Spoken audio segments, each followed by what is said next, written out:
el más vinculado a estos temas de narcotráfico, Manuel, cuando los evistas acusan al gobierno de Luis Arce Catacora de tener un ministro narco y los otros dicen que los otros eran de una banda de narcotráfico como Carlos Romero, en fin, acusaciones entre ellos.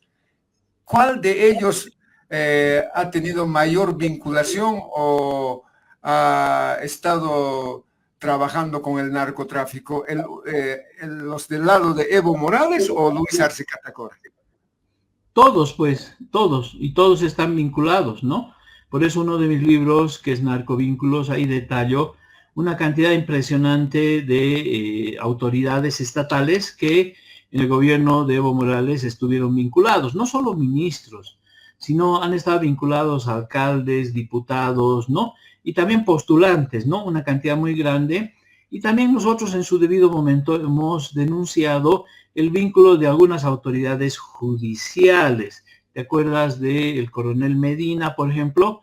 Donde había incluso autoridades, magistrados que estuvieron vinculados. Uno de ellos es actual magistrado autoprorrogado, Nicolás.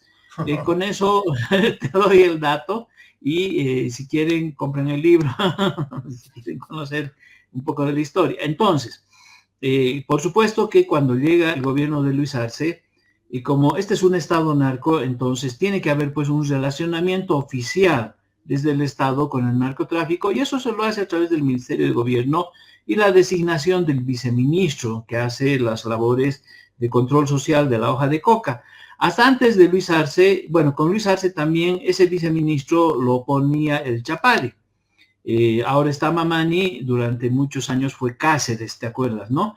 Aquí incluso la prensa le puso un nombre, el zar antidrogas, pero en realidad Cáceres era orgánico al Chapare, y ahora que el gobierno está vinculado con esta actividad ilícita, pero no se centra en el tema del Chapare, sino en lo que se produce en el Beni, en Yapacaní, podríamos decir que ahí se ha ido formando otra red de narcotráfico. Y algún autor, y yo alguna vez también lo he dicho, esta disputa que me acabas de mencionar, Nicolás, es una pelea de carteles, ¿no? Aunque el concepto de cartel todavía refleja otra situación, pero para que la gente entienda fácilmente, es una pelea de carteles vinculados a esta actividad ilícita. ¿Podemos hablar ya de un narcoestado, querido Manuel? No, un estado narco, ¿no? O sea, por eso es buena tu pregunta. Un estado narco. El narcotráfico es parte estructural de las políticas públicas. En cambio, un narcoestado es cuando hay un narcotráfico que pretende apropiarse del Estado. Lo que yo digo es que con la llegada de Evo Morales, el Estado ya en sí mismo fue y actuó de manera proclive hacia esta actividad. Entonces, ha habido mecanismos, ha habido políticas públicas, ha habido autoridades y ha habido acciones antidrogas que, por supuesto, en este último caso han sido absolutamente insuficientes. Entonces, cuando tú tienes una estructura policial, cuando tú tienes una estructura judicial, cuando tú tienes funcionarios públicos y políticas públicas suaves, benévolas, complacientes con la actividad ilícita, no es que el narcotráfico es violento como en Colombia o en México y quiere apropiarse del Estado, porque el Estado ya le es servil, ya le es funcional a sus intereses. Por el contrario, de lo que se trata es de mimetizar a los actores del narcotráfico, hacer que tengan bajo perfil, que nunca levanten cabeza, que no se diga que hay clanes o mafias del narcotráfico, para poder proseguir con la actividad ilícita de manera tranquila. Por eso se dice que en estos momentos en muchas zonas se está produciendo cocaína como nunca. ¿Por qué? Porque tienes un Estado que te respalda, que te protege y que nunca va a operar en tu contra en magnitudes significativas para alterar el mercado. Esa es la diferencia y te agradezco más bien la pregunta porque me permites hacer estas aclaraciones. ¿Cómo defines al Chapare, querido Manuel? Es un cartel, siempre lo hemos dicho, es una megafactoría. Ahora tiene un problema porque esa megafactoría también se está como el país es tan poroso en su territorio y hay falta de control, esa megafactoría se está difuminando a otras zonas. Hablemos del norte de Santa Cruz, hablemos de algunas regiones de del Beni, y ahí viene una pregunta de oro, ¿no? ¿Por qué hay actividad del narcotráfico en el Parque Noel Ken Mercado, que es frontera con el Brasil? Si desde esa frontera con el Brasil hasta el Chapare hay una distancia muy grande, ¿cómo podrías llevar, Nicolás, hoja de coca para que en las factorías que hay en el Parque Noel Ken Mercado, frontera con el Brasil, cómo podrías transportar hoja de coca, cruzando medio país? Es decir, desde el corazón del Chapare tendrías que cruzar por ríos caudalosos, selvas, cruzar por Santa Cruz, sus cultivos, para llegar a la frontera con el Brasil. ¿Cómo se hace eso, Nicolás? Sí, qué grave. ¿Por qué el país, no sé, ¿no? Pero en el país ocurren cosas inéditas?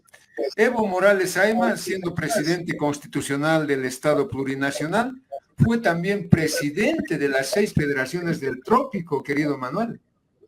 Sí, esa es la muestra de un poder corporativo que debemos los bolivianos, con mucha sabiduría, debemos ser capaces de cortar. Ningún nuevo presidente, y esta es la posición que yo tengo, debería responder corporativamente a ningún sector en particular, ¿no? Es decir, no se trata que como Evo Morales fue cocalero, ¿no? Ahora Andrónico sea presidente. Es decir, eso no está bien. Eso los bolivianos tenemos que cortar. Pero también tenemos que cortar a otros candidatos potenciales que quieren llegar al gobierno para también responder corporativamente a intereses de grupo. Es decir, de ser presidente de las 6 federaciones y ser presidente del país, algunos viejos políticos quieren llegar a ser presidentes del país siendo presidentes de grupos primarios, de clanes de poder, y eso tampoco debemos permitirlo porque van a volver a beneficiarse de manera sectorial.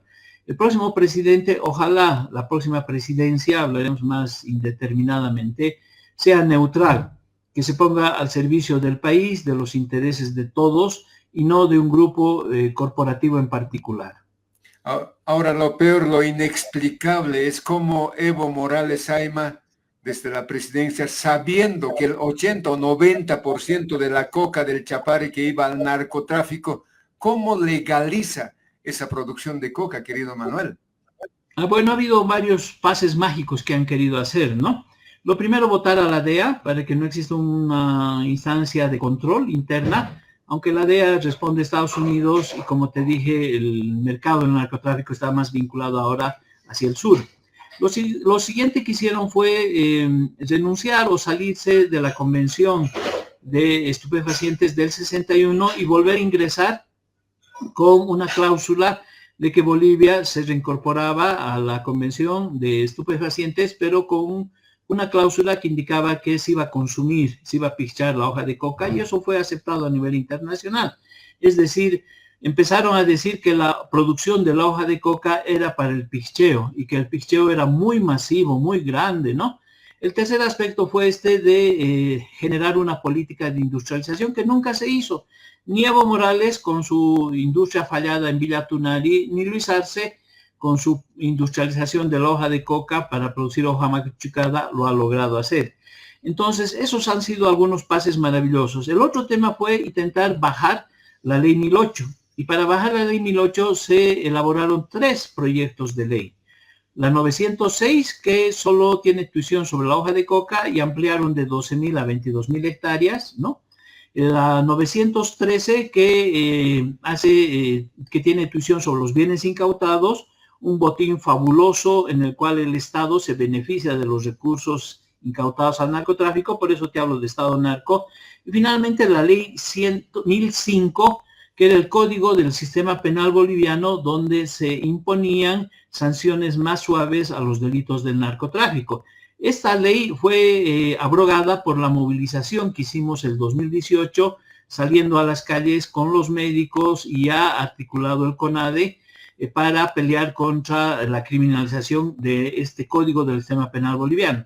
Entonces, esa fue otra acción. Les ha fracasado una parte, pero con la 906 y la 913 siguen teniendo, uno, el control de la producción de la hoja de coca y dos, de los bienes incautados, que ha sido otra de las fuentes de enriquecimiento ilícito gigantescas del aparato masista y policíaco militar vinculado a la lucha antinarcóticos, que es más una fachada que algo real. Manuel, te agradecemos muchísimo. Conversamos con Manuel Morales